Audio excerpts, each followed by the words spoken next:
Okay, so welcome everybody to Discover Chile with myself, Lydia Harrison, Master of Wine. Um, this is the first webinar we're doing on Chile. This is my own photo in the background of one of the wineries I'm going to talk about. And I'm very excited to be talking about Chile. It's a beautiful country I visited for the first time back in 2019 on my very first MW trip. And it was a brilliant experience. So I'm very excited to talk to you about it this evening. But just a little caveat.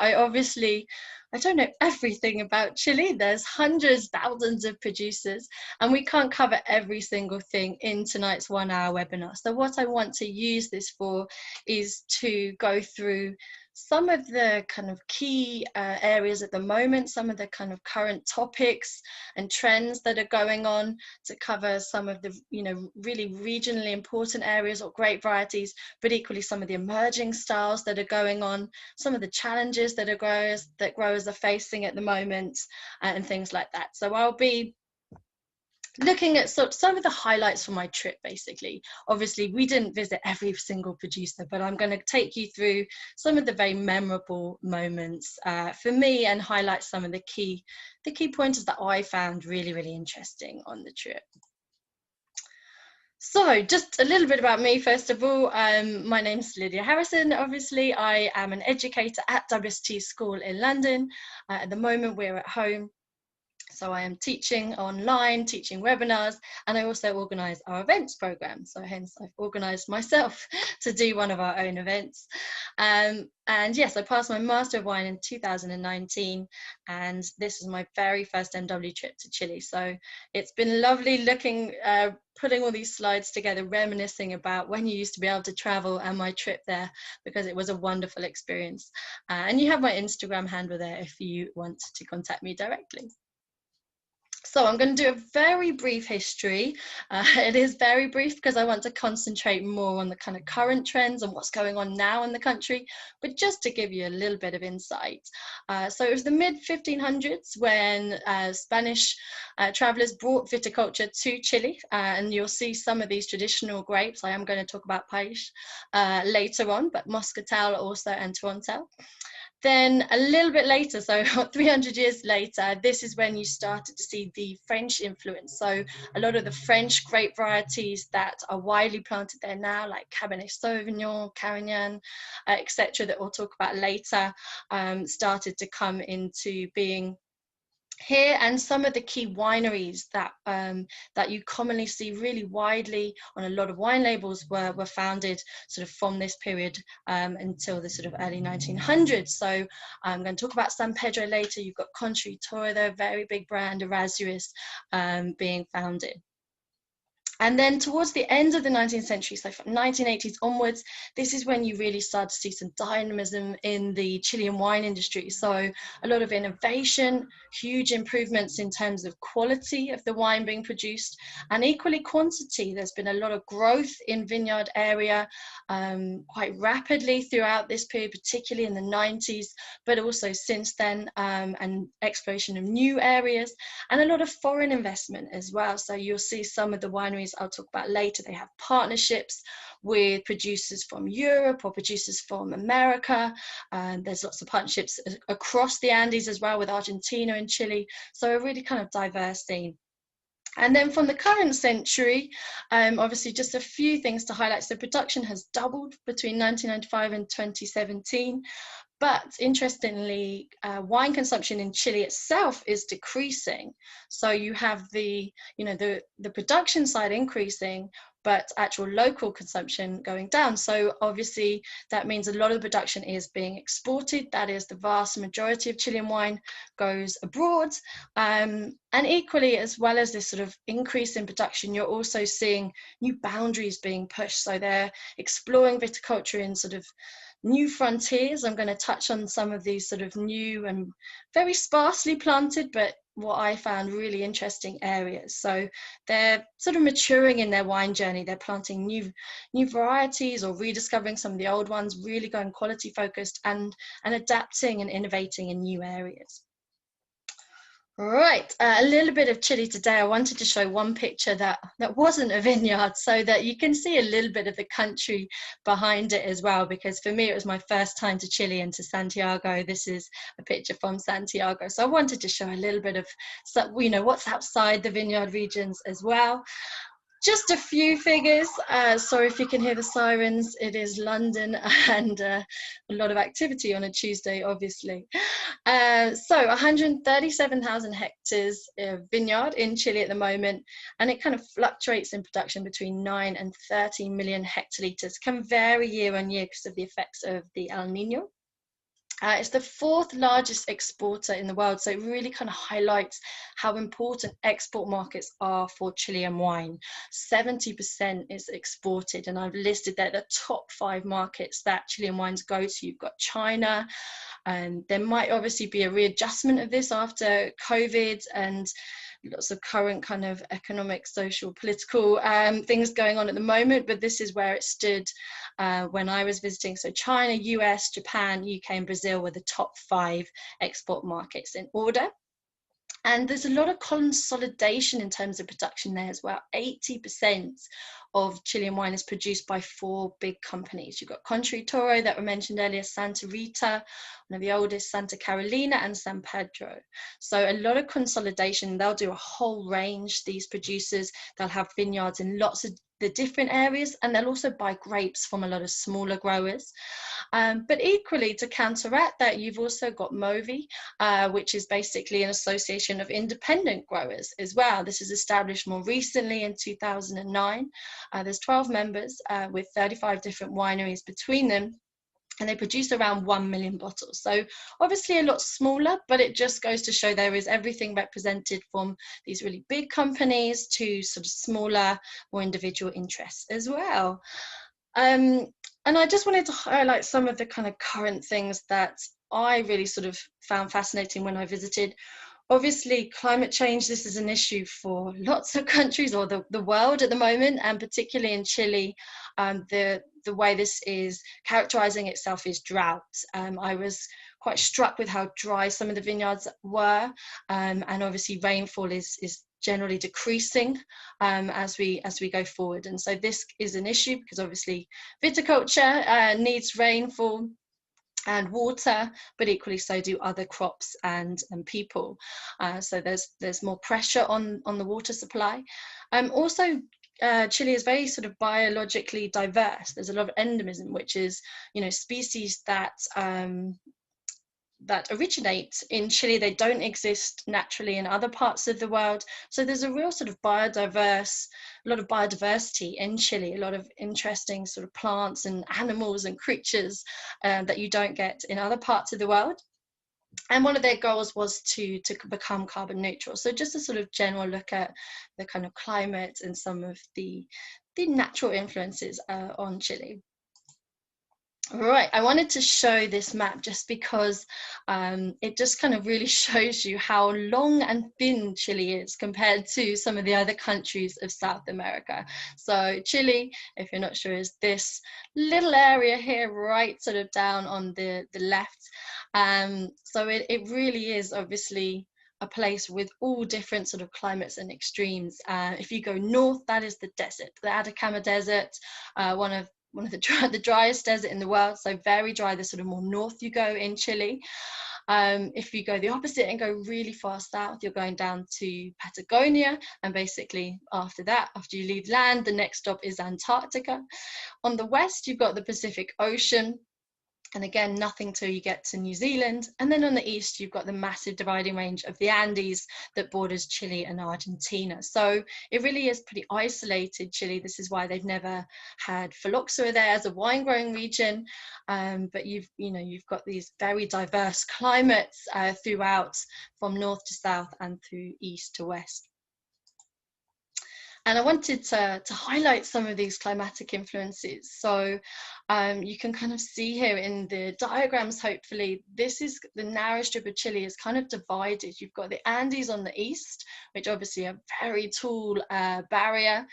But you've also then got sort of valleys in the middle, and the valleys do, obviously the rivers kind of run east to west to the ocean, but you've also got this large sort of central valley that kind of runs through between the Andes on the east, and then also the coastal range on the west by the Pacific.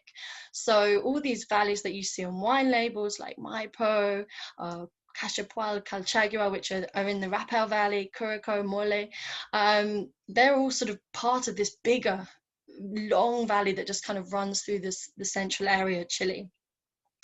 And then you've got these cooling influences. So on the east of the Andes, you've got cold air that will sink down. And obviously, if you're planting your vineyards on the slopes and going up in terms of altitude, temperatures will be decreasing. That will give wines more acidity and more freshness of their style.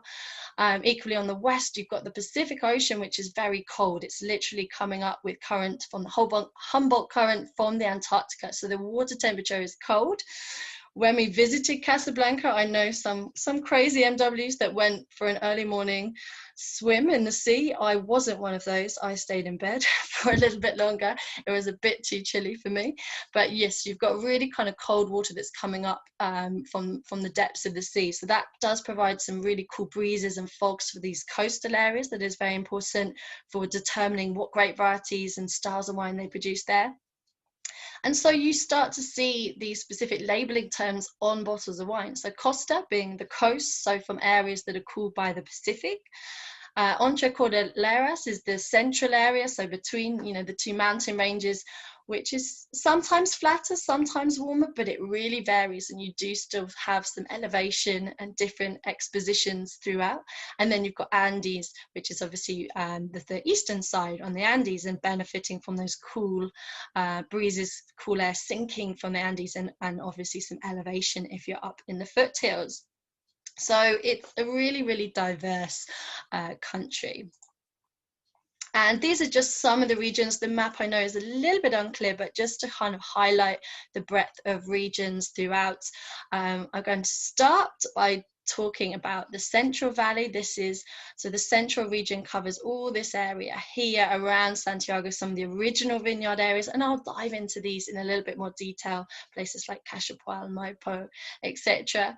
But I'm also going to talk about some of the sort of frontiers that people are planting up here in Huasco, which is much further north in the Atacama region, which is obviously near the desert. And equally, vineyards all the way down here in the south. You've got the south region, and then even further south, the Austral region.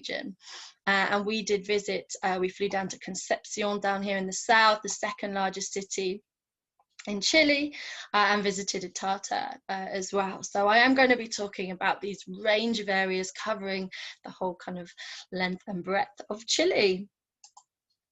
Right, first of all, though, I have to talk about Cabernet Sauvignon.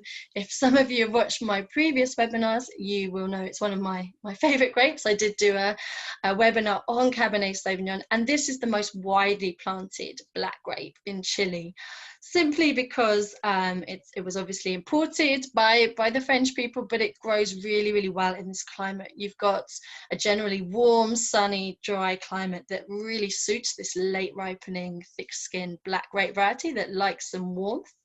And it's made in a whole range of styles. So you've got everything. I'm sure you've seen some, inexpensive supermarkets. Cabernet Sauvignon just produced at high yields from some of the warmer, flatter sites. But equally, some of the top really kind of icon wines of Chile are also using this black grape variety. It ages really well. It can produce amazing aromas and structure for ageability as well. So there's everything from inexpensive to, the icon wines of Chile, and different styles as well. So you can have single varietal wines, just 100% Cabernet Sauvignon, or also blended. You've got great varieties like Carmenere in Chile, Malbec, Cabernet Franc, Petit Verdot, sorry. So you see a lot of the kind of Bordeaux style blends and also other grapes as well. It does express terroir well, so you do see differences in the style, sometimes more floral in certain areas or riper, kind of fuller bodied styles from warmer areas. So it will express where it's coming from. And I'm going to start by looking at some of the key areas where Cabernet Sauvignon is the most widely planted grape. So in that Central Valley region, what we talked about, Maipo, Cachapual, and Conchagua, these were the first places that we visited, having touched down in Santiago. So I'm going to start with Maipo. This is the region that is closest to the capital of Santiago, so very easy to get to. And, you know, historically very important because they started planting the vineyards around the capital so that wealthy people in Santiago could buy wine. You've got grapes, you had a ready market for your wines. You can see there Cabernet Sauvignon is about over half of the total hectareage of Maipo. So over 13,000 hectares total, nearly 7,000 of that Cabernet Sauvignon. So just to kind of show the dominance of this black grape. And obviously being one of the original areas close to the capital, it does still have a lot of old vineyards in Maipo. And we know old vines give concentration, flavor concentration, and aromatics to your wine. This is my own photo. I thought I did very well here with my nice panoramic view in the Santa Rita vineyards. And you can see we're quite high up here, so you can see some of the sort of foothills in the background, but you can also see how dry it is. You know, it was very dusty that day. It was blowing in your eyes, quite sandy. There wasn't lots of greenery around this area like you see in other regions. So, and this is, you know, the Central Valley is one of the warmer, drier parts of Chile. So this was, yes, Santa Rita, one of the oldest wineries and one of those top 4 that I mentioned earlier. They obviously have vineyards and can make wines throughout, but a lot of their holdings are Maipo. They have a 600 hectare estate here, well, 3,000 hectare estate with 600 hectares planted, and they're really focusing on Cabernet Sauvignon. They want to focus on this signature grape. They think that's what they do really, really well.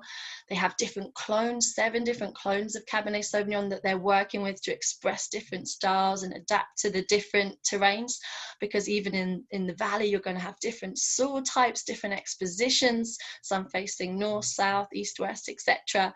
So they're working with different clones to express that, and 73%, so the bulk of their plantings are on Cabernet Sauvignon. And then just to show you the diversity, you can see it goes everything here from 5 meters above sea level to 700 meters. So this valley that really sort of stretches from the Andes through the Entre Cordilleras to the Costa region is going to, again, obviously produce really varied wines. Where we were here was sort of up, sort of more on the eastern side, going up into the hills a little bit.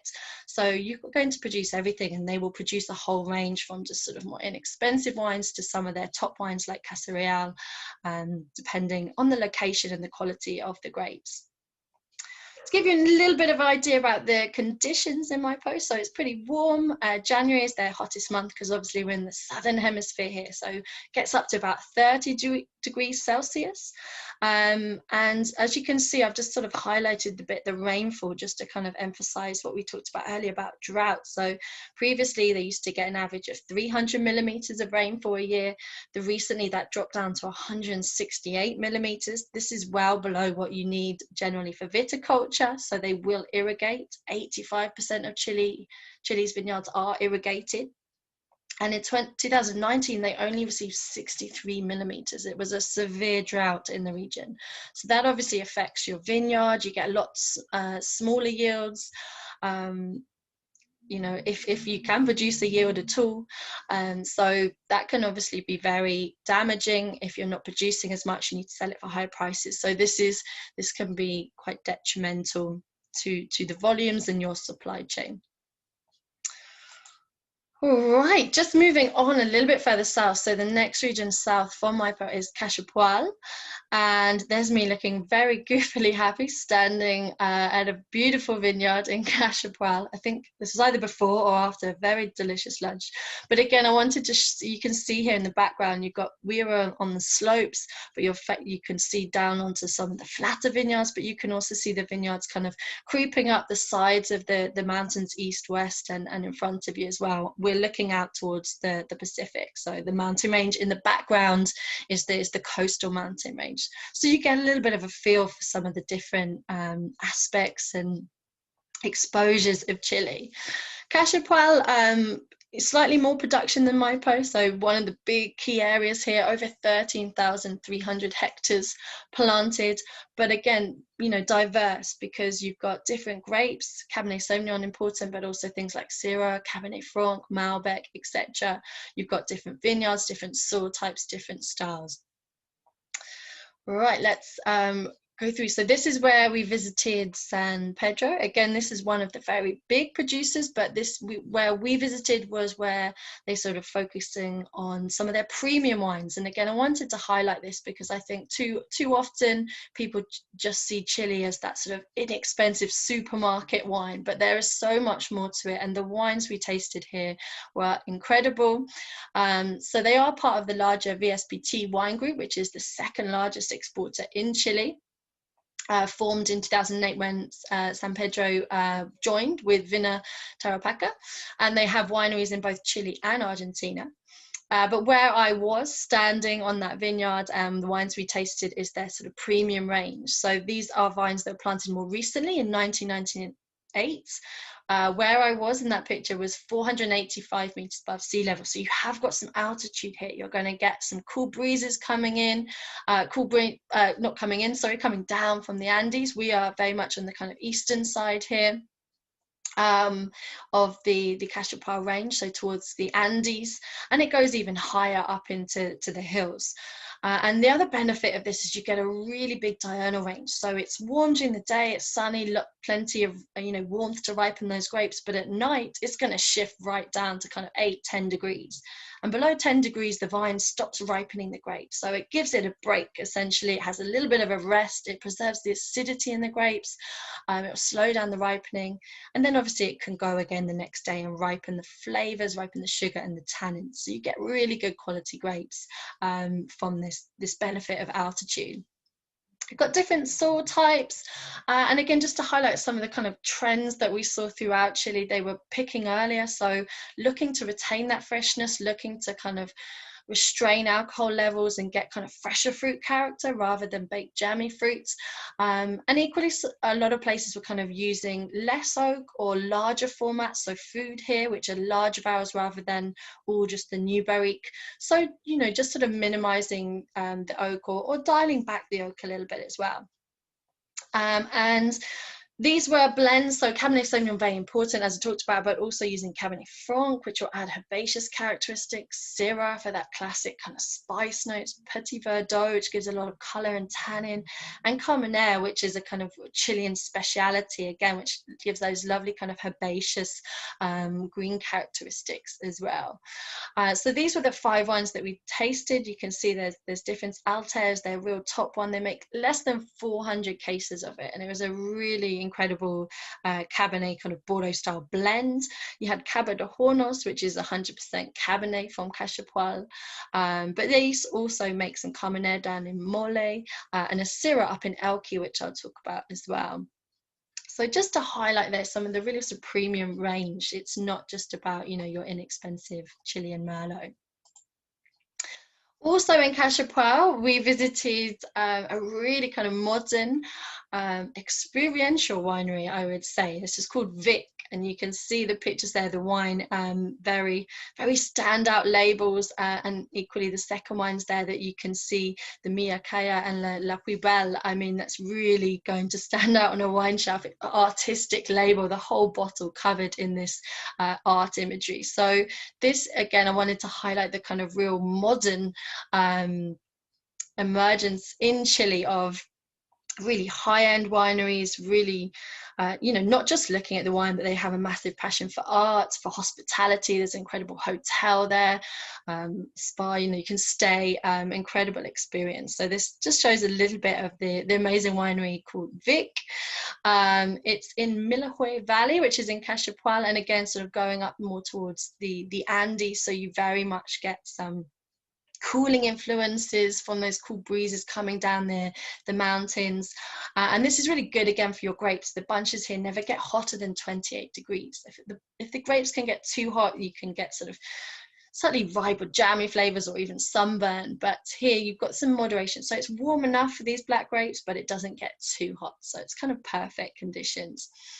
Equally in the winery, they're really employing some sort of more modern or technological winemaking and harvesting. So they're harvesting during the night between 1 a.m. and 7 a.m. So some night owls out there picking the grapes. And this means the grapes can come in cold, so they can do some cold soaking. So basically leaving the juice in contact, leaving the grapes, and this extracts aroma, flavor, and some color basically before you sort of go into your fermentation. They're very selective of what grapes they use, so really high-end winemaking here, just picking the best, healthiest grapes for their top premium wines, and then also sort of using amphora. So in some ways, Chile has kind of gone full circle. You know, amphora was the traditional vessels that they would use historically, and when the Spanish came, and then they've kind of went through stainless steel, a lot of new oak, and then they're sort of going back to some of these amphora and fudras, etc. And you can see here again that trend to just kind of reduce the use of new oak a little bit. So the Vic in 2013 used 100% new French oak, as is kind of the trend on a lot of these big concentrated icon wines, and then today it's around 65%. So you're still using the oak to give you spice, to complement the fruit, but just sort of dialing it back a little bit, so a little bit more restrained in style. Okay, moving south again to Conchagua. So this was amazing. This is at a vineyard where they did a whole display for us of traditional sort of dancing with your horses and flying the flag, and it was incredible as the sun went down, and we had a kind of traditional barbecue next to the vineyards. This is at Casa Silva. So Conchagua as a region, again similar in size, Maipo, Cachapoal and Conchagua, all very big production areas in the Central Valley region, so over 34,000 hectares here. And again, Cabernet Sauvignon is still important, but also here, this is where I want to talk about Carmenere, your Chilean speciality. But there's also other red blends and even white grapes, you know, up in those cooler reaches of the Andes or coastal areas. You've got things like Sauvignon Blanc, Chardonnay, etc. So at Casa Silva, we're up in the sort of eastern side of the Conchagua in the Andes region. They do produce Carmenere, so 8% of Chile is planted with Carmenere, and 57% of that is in the Rapel Valley, which is the Conchagua and Cachapoal Valley combined. So you can see this is where it likes to grow, and it does like the warmth. Carmenere is traditionally from France, and it likes the conditions in Chile. You've got lots of sunshine, you've got warmth, it's relatively dry, but equally they've established more recently that it does like those cool nights. It doesn't like it hot all the time, otherwise it can get sort of a little bit overly alcoholic and you lose some of the fragrance and the perfume. So this is perfect where you've got a little bit of elevation here, you've got this diurnal shift, you've got the warmth during the day to ripen the Carmenere, but you've also got this respite at night that really helps retain some of that perfume aromatics and this, you know, the acid backbone and kind of finer tannins. Equally, you don't have to have 100% Carmenere, they can blend it, and as well as Cabernet Sauvignon here, you've got some great wines coming from Malbec, Cabernet Franc and Syrah, and you can see single varietal expressions of these as well. So again, diversity, as you can see here on the map here, this is the Conchagua region here, and again you can see it stretches all the way from the Pacific inland and then up to the Andes. So you're going to have a range of sites there. You've got flatter sites, perhaps sort of more irrigated, high, you know, perhaps machine harvested for some of your more inexpensive wines, but then you've also got this exploration of some of the hillside sites, higher altitude sites where the vines will naturally produce less. You've got less fertile sites on the hillsides, you'll reduce the vigor, that gives you better concentration in your grapes and you can make more expressive wines. And again, they're innovating with the winemaking as well. So concrete eggs, fudra, amphora that we've talked about already, any of these sort of modern winemaking that we're seeing in other parts of the world very much being employed in Chile as well. Right, I couldn't talk about Chile without talking about some of the really icon wines that basically have led the way, I think, in terms of recognition for Chile. You know, it is not just about sort of good value wines, but there are incredible age-worthy wines. So this is not all of them by any means, but I've just listed some of the key wines Don Melker, which we visited, which it was the first to be released in 1987. This is Contrary Toro's top wine. You have Casa Real from Santa Rita. Shortly following that, you had Senna, which I will also talk about. This is one of Erazurus's top wines and the most expensive wine from Chile. You've got Montes M, the top wine of Montes, another incredible winery. Alma Viva, which was a venture with the Rothschilds, and you got Cloapauta as well. So you know, some of the top names, and there's lots more that have come since there, but this is you know, just the beginning of Chile really showing the quality, the capabilities of the country, and the ageability as well. We were able to do some amazing vertical tastings, tasting wines 20, 30 years old. And again, I think I wanted to highlight that some of these wines have amazing aging capacity. They can evolve just like your top Bordeaux or Tuscan wines, or wherever, you know, whatever other wines you have in your cellar. So this is, we visited the Erazurus winery. They have holdings in a few different places, but this is the original winery founded in 1879 by Don Maximiano. And this is in an amazing place called Panqueje. I love the name of that, Panqueje in Aconcagua. So this is north of Santiago. And it's, again, this valley stretches. So you've got Mount Aconcagua, which is the highest peak in the Western Hemisphere, really, really high up in the Andes. And the Aconcagua Valley then stretches east to west 130 kilometers. So following the Aconcagua River and flowing to the Pacific. And you can see Aconcagua Costa areas. We're more inland here in Panqueje, where the winery is based. And so you can see it's quite dry. So you can see in that picture at the top there, the very green areas and lovely foliage and sort of plants, that is very much irrigated. And then if you look in the background at the hilltops and the mountains, you can see it's very dry. So you can see the kind of marked difference of where you've obviously added water to help sustain the vineyard life. So it is very dry here. It's got similar degree days to Bordeaux, hence their, you know, reliance on Bordeaux grape varieties and making really good sort of Bordeaux styles of wines from Cabernet Sauvignon and other grape varieties. But you've got a real diurnal shift. You're not by the coast here like you are in Bordeaux. So again, you're going to get warmth during the day, but then cool nights. And that, again, really helps preserve the acidity in these wines, really give them some freshness and backbone, and really lovely kind of acid tannin structure as well. So just to highlight a little bit of kind of the history of Erazurus. So the winery, as I said, where we were, this is a very picture of a very modern winery, but they do still have the original house, and that was the original winery back in 1879. And then they said 1983 was the kind of rebirth. So the real kind of start to drive quality and these premium wines from Vino Erazurus. 1995 was the first vintage of Senna.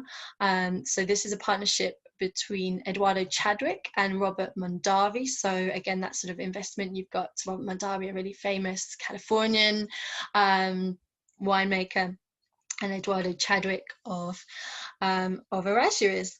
And then in 1999, they also made Venedo Chadwick. So the vineyard for Venedo Chadwick is not actually in Aconcagua, that's in Maipo, in the Puente Alto, which I'll talk about separately. But the vineyard for Senna and the vineyard for the Don Maximiano wines from Erazurus are both in Aconcagua.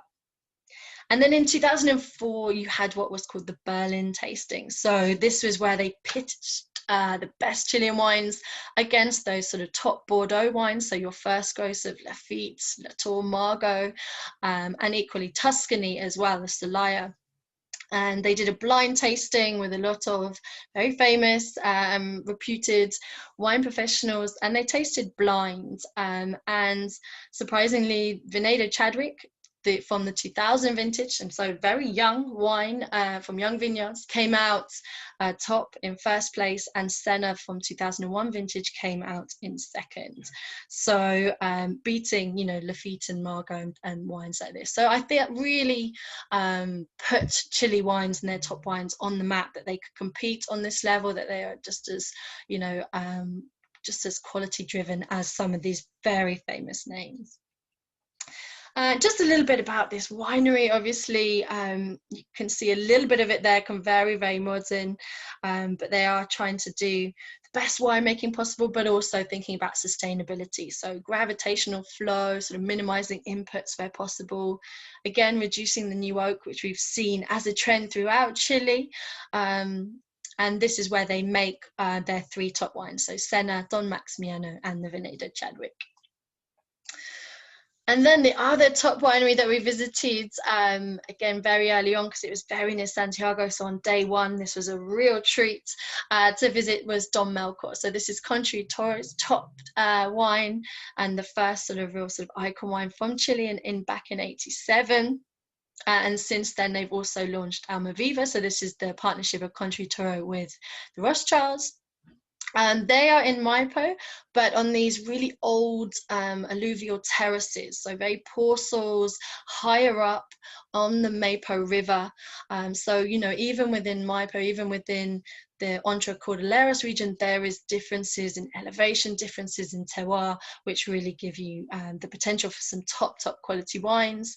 You've got some cold winds that help to moderate the air, and again, that diurnal range. Again, you can see that favouring of Cabernet Sauvignon here, because we're in Maipo, in the Puente Alto sub-area of Maipo. But again, incorporating some of those other French grapes like Cabernet Franc, Merlot, Petit Verdot, etc. They have 151 different parcels, so they've mapped out the vineyard according to the different soils and different areas, and they pick them and they harvest them and they vinify them separately. So real attention to detail going on here in the winery.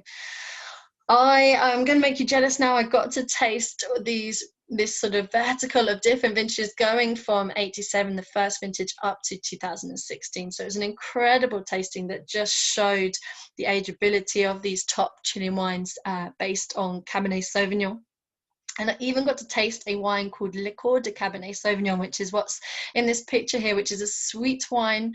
So basically where they sort of make it like a port, they fortify it to retain some sugar.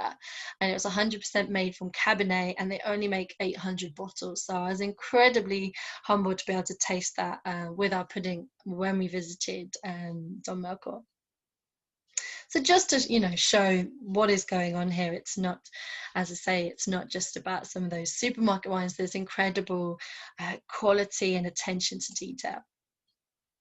All right, that's the kind of central areas. We're now going to look at some of the cooler areas, basically. So one of the key cooling influences, as we talked about, is the Pacific. So I wanted to highlight here a couple of the coastal areas, and I thought this map here is quite useful because you can see the importance of this coastal mountain range. So the Casablanca Valley runs sort of from the coast, but also inland and sort of then behind some of this coastal range. So it's cool. You are getting these cool breezes off the Pacific, but you're a little bit perhaps more sheltered than on the other side, where you're right directly influenced on the Pacific, where you are in San Antonio and the subregion there of Lleida.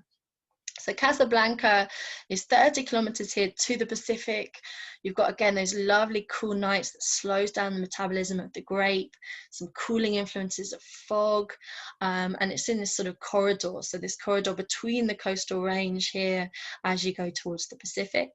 And then Lleida, San Antonio here, you can see is directly sort of opened up to that cooling influence. So on the western side of the coastal mountain range, you've got the full impact of the fog here as well.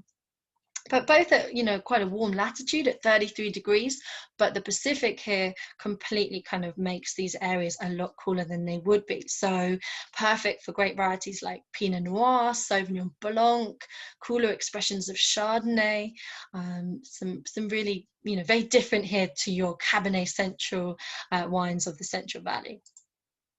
So we visited a winery called Veramonte here in Casablanca, and it looks beautifully sunny. It was very warm, but you could really feel the breeze, and the breeze was cold, you know, especially first thing in the morning. You definitely needed a cardigan or a jumper, despite us going when it was pretty warm in spring. So you can really feel the difference in temperature here. And again, the swings from 30 odd degrees during the day to only 8 degrees at night really set this region apart, and you definitely sort of get that cooling influence. The breezes also, as well as providing cooler influence, are really good for the health of the grapes as well. So after any rainfall, they'll dry out the bunches and maintain the health of the grapes as well. There's no water here, which is unusual. Most of the other valleys are called a valley because you've got a river that runs through them, you know, from the Andes to the sea. But Casablanca, there's no river here. So they do, to irrigate, they do need to pump the water from underground sources. And here you've got, as I said, Sauvignon Blanc, Pinot Noir, and equally some Merlot and Syrah, and some of the more kind of restrained, peppery styles of Syrah. And this winery is certified organic, and you do get a lot of organic viticulture in Chile because it is dry. So naturally, you don't get the kind of pressure of some of the fungal diseases that you get in wetter areas. Right, just going to highlight winery San Antonio, which is Matetic. So this is right in that coastal area, it's only 15 kilometers from the Pacific, so very much influenced by the Pacific. And I wanted to use this winery to highlight biodynamics again. So again, this is something that is increasing throughout the world, and Chile is no exception to that. But it's still relatively small. So this is a family-owned winery, and they were certified organic in 2002 and then became fully biodynamic in 2012. And there's not that many, so there's only 10 sort of wineries, or less than 10 certified biodynamic in Chile, of more than 130 producers. So not everyone is kind of extending from organics to biodynamics, but it is something that you are seeing here. People, as we said earlier, they do really care about the climate, about the biodiversity, about all those sort of plants, and having a healthy ecosystem. So there's all these sort of preparations that they do, but a lot of things like having animals as well as the vines, that they will naturally eat the grass, so you don't have to use herbicides, for example. You can also then use their manure to make the soil healthy and improve microbial life. And all of this gives you a better biodiversity in your vineyard, healthier vines that are basically stronger as a result. So here you can see some of the sort of more weird and wonderful preparations that they do. So I think the cow horns in the middle there is the kind of image of biodynamics. They fill these with manure, and that really improves the microbial life of the soil. On the right here, you've got valerian flowers. So this is used in the 507 preparation. And they basically mill the flowers and use them as a compost, and they help to improve the availability of phosphorus in the soil. And then you've got silica as well, and a lot of these will be sprayed. So they'll mix the preparation with water like this in a big barrel and then spray it onto the vineyards.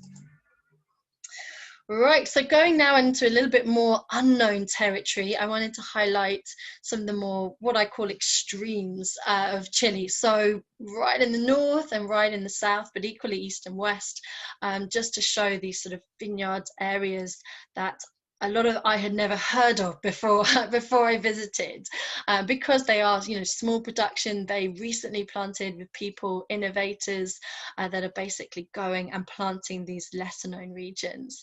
And this is because I think obviously we saw Chile is reliant on exports. It has a lot of well-known grape varieties. But ultimately labor costs are increasing in Chile, so energy costs, and so they need to start you know, getting more for the wine to make it viable. So by doing that, if you have a different area or a different grape variety, you can sort of market it as a point of difference. So in the north, this is basically like desert viticulture. You've got a picture there of a vineyard in the Atacama Desert, really far north. In 2019, rainfall up here was 0. It's usually as low as 20 to 50 millimeters, so incredibly dry. But the Andes are so high here that you do get snow, and that will melt, and you can also get a bit of rainfall that allows you to use that water to facilitate grape production. A couple of these areas right in the north, so Copiapo Valley, which is the most northernmost wine valley, and just south of that Huasco, which is basically a new frontier.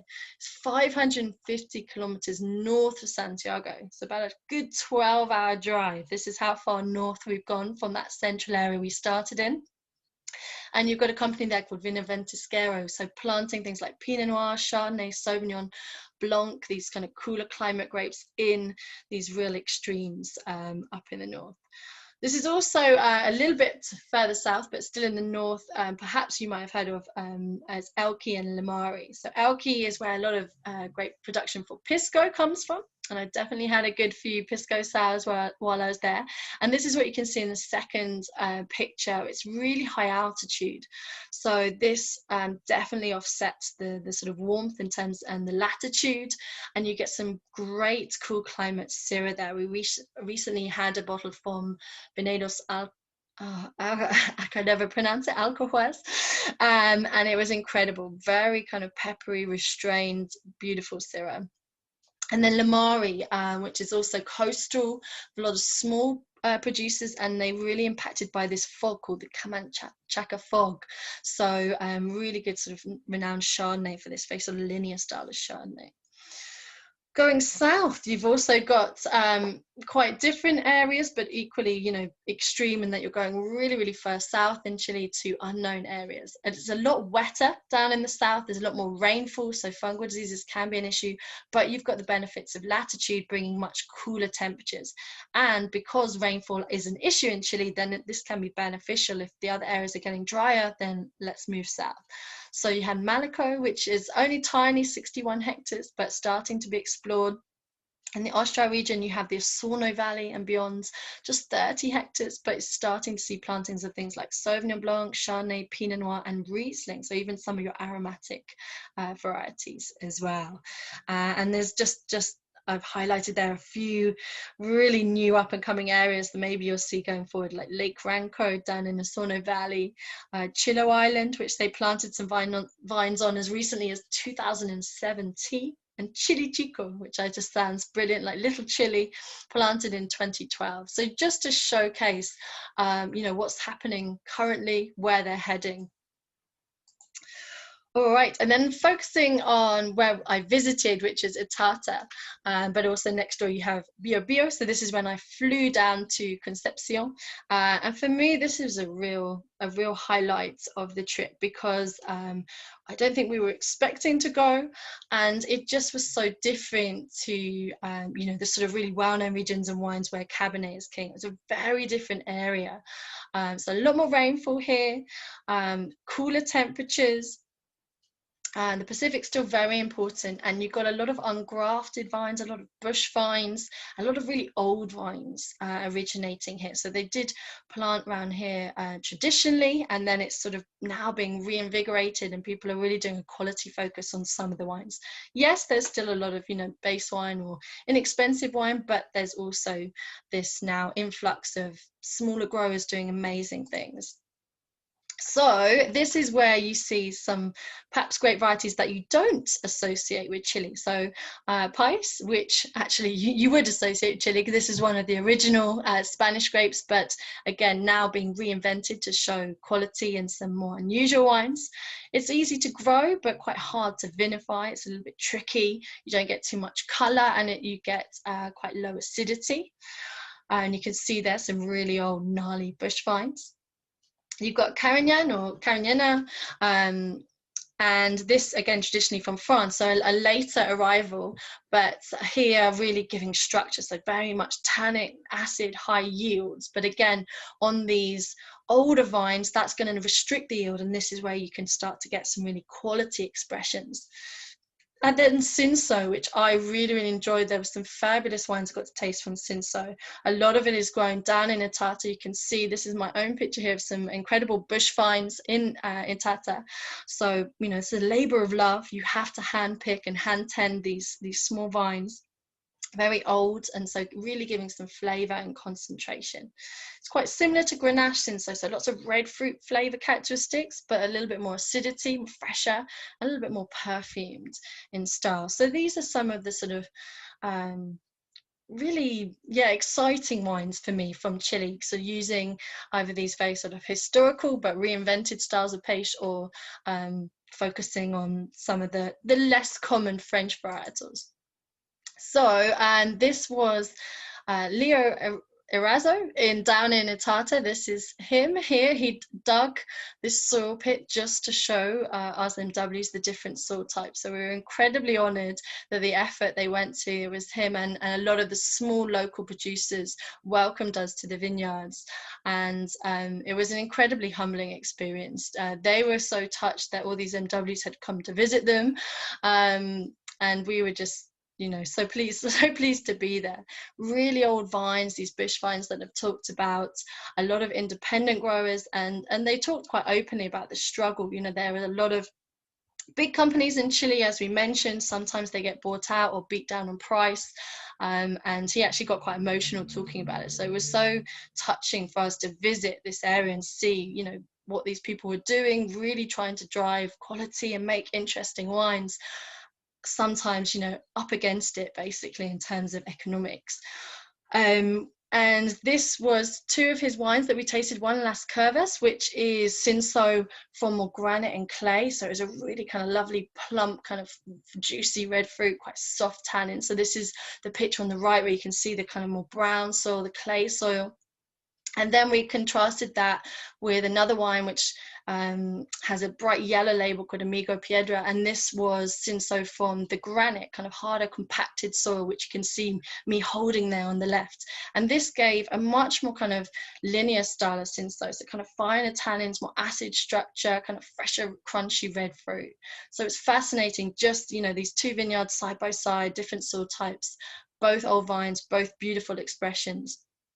And just to see the work and the ambition of these winemakers down in Itata was a real highlight for me. And then I also wanted to talk about very briefly was Morilla. So this is part of the Central Valley region, but the most southerly area.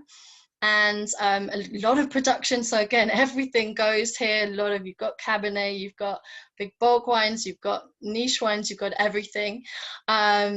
But I wanted to use this as an example to talk about Carignan, because this is where it is the most dominant, the most plantings of Carignan are found. Still small, only 811 hectares, but this is where you're starting to see some really interesting wines that I've pictured there for you. Garage wines do some great wines, P.S. Garcia, a couple of really interesting producers, and that I believe some of them you can get in the UK. And they really also look at old vines here, because as we know, Carignan can be quite vigorous and it needs that restriction of yield to make the better quality wines. And they've got a lot of, you know, easily kind of 100-year-old vines down here, some lesser than that. But it really gives them flavor and balance. And there's basically a collective called Vinho, which is 15 producers that have formed together since 2010 and enforce their own rules. So they're basically making wines from old vines. They have to be over 30 years old, all the vines. They're dry farming. So you can see here, you're further south in Morilla, it is wetter, and that's important. You wouldn't be able to dry farm in a lot of the central areas that we talked about earlier. Old bush vines, and the blend has to be at 85% minimum Carignan, and then have 2 years aging again before release. So these are different producers. As you can see in the label, you've got Garage, you have P.S. Garcia, you have Valdivieso, but you will always see on the label the term Vinho. So if you want to try something a little bit different, push your expectations from Chile and challenge your stereotypes, then look at some of these wines. Okay, I thought I would never get here. I definitely think I deserve a drink. So just as an excuse, I bought some wine to taste. Unfortunately, I couldn't find some of the wines I tried there. I think it's just because a lot of them are smaller production. Perhaps it's easier to export to some of the other South American countries or even North America than to get them in the UK. But so I couldn't find Erazurus or another producer called Tres that I tried that I really enjoyed. But I did find this, which Clos de Fou, which I really enjoyed. So this I got from the Theatre of Wine, but I think Liberty import it. So and they do some other wines if you're interested. And I thought this encaptured the sort of spirit of these pioneering places, the different blends, some of the sort of crazy things that are going on in Chile that you perhaps don't always know about. So they call it Clos de Fou, so crazy men. Pedro Paris, the viticulturist, he's quite famous. He's done quite a few different projects, really interesting terroir-driven wine. You have Francois Massoc and Paco Leighton, the winemakers, and then Albert Cusson, who does the business side of things.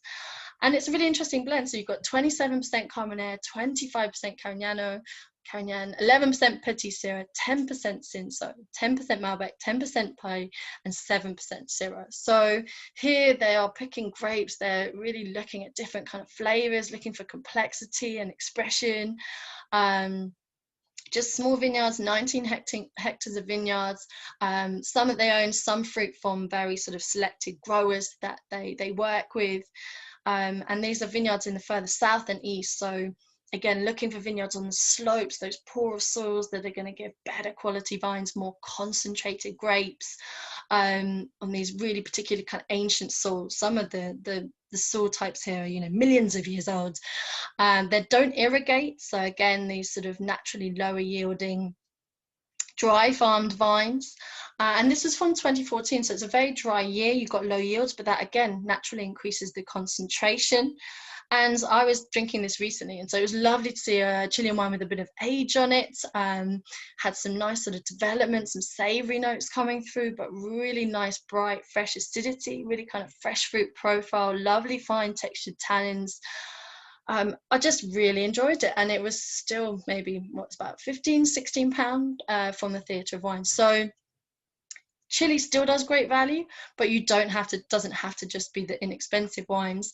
You can get some amazing, really kind of interesting terroir-driven wines as well. Look for different grape varieties, look for new producers, look for some of these perhaps less known wine regions.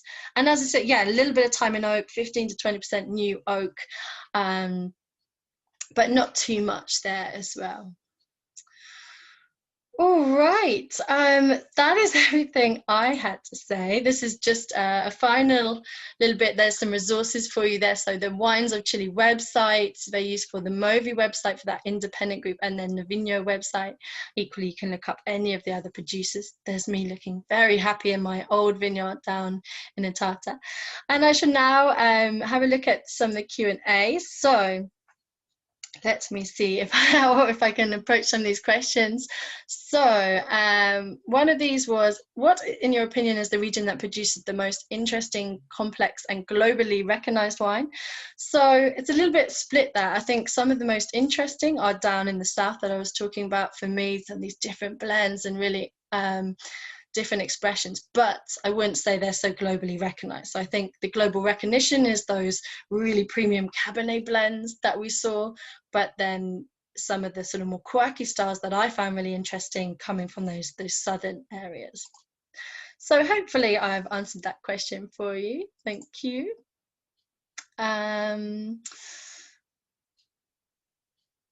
I'm not quite sure. So I had a question here saying, with consumption down, what are they drinking in Chile apart from pisco?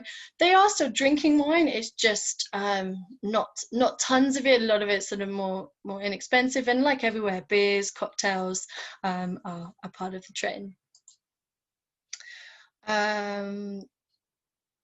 Sorry, some of the questions were obviously from earlier when I was talking, so I'm not sure what they relate to now.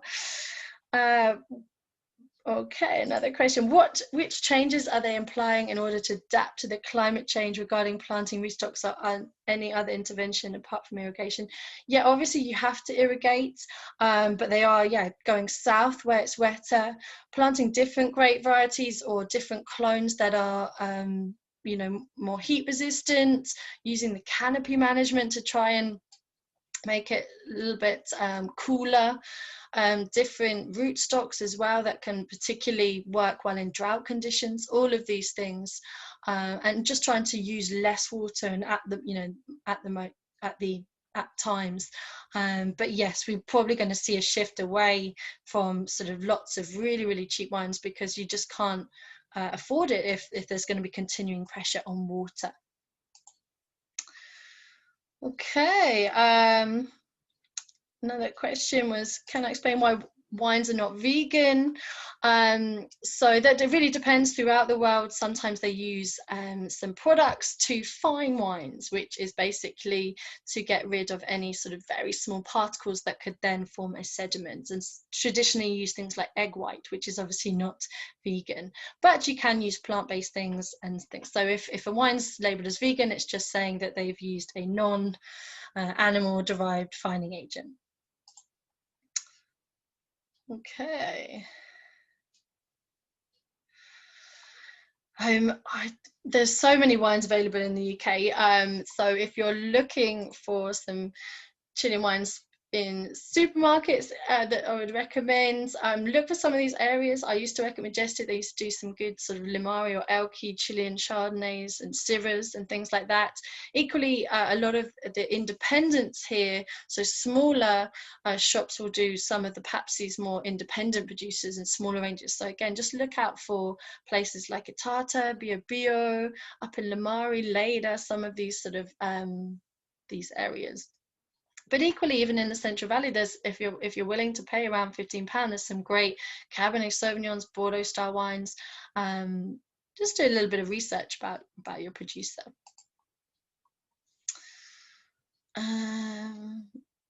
You can get a little bit of botrytis issues, that someone asking about the morning fog, but because it's warm and dry during the day, that is generally a good thing. So you tend to get issues of rot if it's kind of humid all through the day, but having a little bit of fog in the morning when it's very hot is beneficial. It cools down the temperature and then it's dry. So no, it's not too much of an issue, botrytis here. And you've also got the breezes, as we talked about in Casablanca, that come in and dry out the bunches of grapes. So really good for the health of the grapes. Does Chile produce Zinfandel? I didn't taste any there. There's probably someone planting it somewhere, but it's more of a North American specialty. Good question by Tony. Describing wine as linear. So it's a little bit harder to explain, but it's, you think about sort of shape. So a wine that's a little bit more kind of streamlined, so a bit more focused, sort of acid and tannin, whereas a wine that's really round and rich would be sort of a little bit kind of riper and fuller. So I use linear to describe wines that have a little bit more of a kind of acid tannin backbone. So a little bit more kind of upright, if that helps, but that's quite a personal description. What are garage wines? That's just the brand that was in that picture. So it's not like garage wines that you talk about, Bordeaux, which are just really small plots. That's just a brand called Garage. You can have a look them up.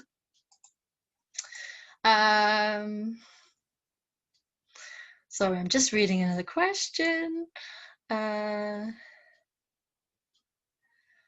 Quite a long one. I think I answered that as we go. So yes, they are definitely moving. There's a lot of sustainability, people moving to organics, biodynamics, and sustainability approaches throughout.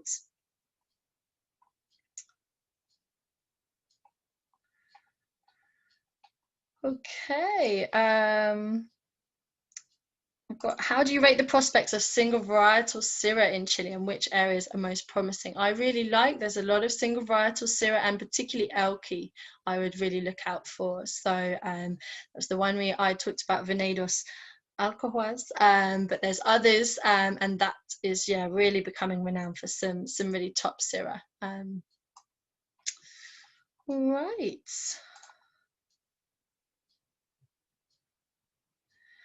I did see this question. Thank you, Natasha. I was hoping to address some of it, but yes, unfortunately, I'm not an importer. Otherwise, I would love to import some of these smaller producers like P.S. Garcia. There were some that I couldn't see. I think some of it is just maybe smaller production anyway of these smaller producers, so perhaps it's not viable for them to export all the way to the UK. As I said, local markets or South American or US markets are probably easier and less expensive for them to get to, but I would love to see them available here. So if there is anyone out there importing or smaller scale producers looking for something different, then I would definitely recommend some of these Chilean producers. I've got a question. What are they doing internationally to shake off their inexpensive high volume wines? wines of Chile are definitely doing a lot of work to promote the diversity. I think you've got producers leading the way as well, showing the the top end of the scale, like Senna. It's just sometimes it's a bit of an image issue in the UK, because we have traditionally bought Chilean wine when it was just this kind of inexpensive volume wines.